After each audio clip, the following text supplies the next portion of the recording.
Cher commonaute, bienvenue. J'espère que tu vas bien et que tu gardes la pêche.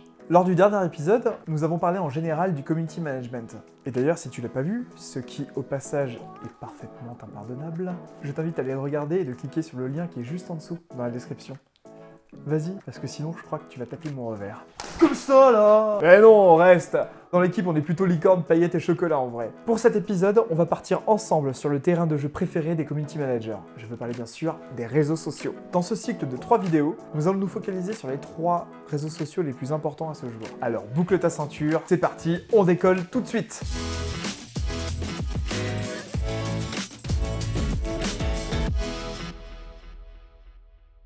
Pour une entreprise, être présent aujourd'hui sur les réseaux sociaux est aussi important que boire de l'eau en fait. Allez dis donc Jamy, t'exagérerais pas un petit peu là? Et oui, bien que ça prête à sourire, est-ce que tu ferais sciemment confiance à un resto ou une entreprise qui n'aurait pas de site internet ou même ne serait-ce qu'une seule page Facebook? Et non. Car aujourd'hui, une stratégie, même locale, doit être pensée pour informer le plus grand nombre autour de soi. Que ce soit pour un nouveau menu, la sortie d'un nouveau produit ou même d'une nouvelle actualité. Des nouveaux horaires par exemple. Et en parlant d'horaires, si on se réfère à la situation d'aujourd'hui, où l'humanité tout entière a dû s'adapter, cela prend encore plus de sens. Les agences médias Hootsuite et We Are Social, deux des plus gros acteurs sur le marché de l'e-marketing aujourd'hui, ont estimé qu'en 2020, plus de la moitié de la population mondiale était connectée aux réseaux sociaux. Et ouais, plus de la moitié, c'est-à-dire 3,8 milliards d'utilisateurs de réseaux sociaux en janvier 2020. 9% de plus que l'an dernier. Juste énorme.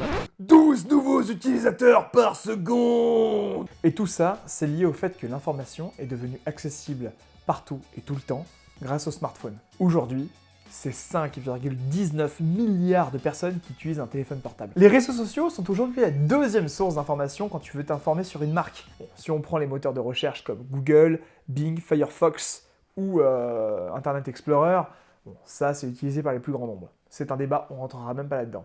Un utilisateur de réseaux sociaux qui se respecte est aujourd'hui présent sur plus de 9 plateformes. Tu viens de créer ta marque? À mon avis, tu vas devoir créer quelques comptes. Et pas qu'à la banque, mon pote, si tu vois ce que je veux dire.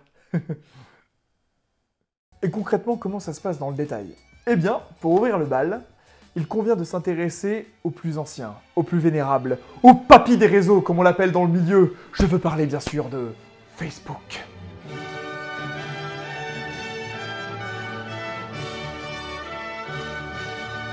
Facebook, qui veut littéralement dire trombinoscope, a été créé en 2004 par Mark Zuckerberg et son équipe de Harvard. Et ce réseau a pris des proportions de malade. Il a littéralement explosé en termes de popularité. Il permet à ses utilisateurs de pouvoir publier du contenu sous toutes ses formes et de pouvoir discuter et échanger sur des faits d'actualité ou non.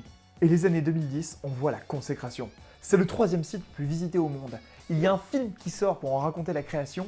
En 2012, c'est l'introduction en bourse. Et là, pour la petite anecdote, le 24 août 2015, pour la première fois de toute l'histoire du web, plus d'1 milliard de personnes sont connectées dans la même journée. 1 milliard. Et pour clore ce palmarès, en 2020, Facebook, c'est plus de 2,701 milliards d'utilisateurs actifs par mois. Et autant te dire que question business, beaucoup d'entreprises très influentes y ont vu un terrain de jeu très lucratif. Le fameux bouton j'aime, devenu une véritable icône générationnelle, est le plus utilisé sur la plateforme, par rapport à tous les autres éléments. Alors concrètement, pour apprécier une vidéo, un post, une photo ou un texte, alors c'est très bien, hein. Mais par contre, avoir une centaine de likes sur une publication ou une vidéo ne contribue pas forcément à affirmer l'engagement de ses abonnés. D'autant plus que suite à la très récente mise à jour, tous ces likes pèsent encore moins dans la balance. Alors, concrètement, comment ça se passe pour les entreprises qui veulent avoir du résultat? Et bien là, il est temps d'aller voir ce qui se passe dans la partie immergée de l'iceberg pour ne pas finir comme Rose et Jack. Facebook a mis au point la plateforme Business Manager qui permet de créer une publication et de la sponsoriser de façon chirurgicale. En échange d'une certaine somme d'argent, investie sur plusieurs jours et selon certains critères, Facebook va diffuser la publication auprès d'abonnés qui correspondent à ces critères.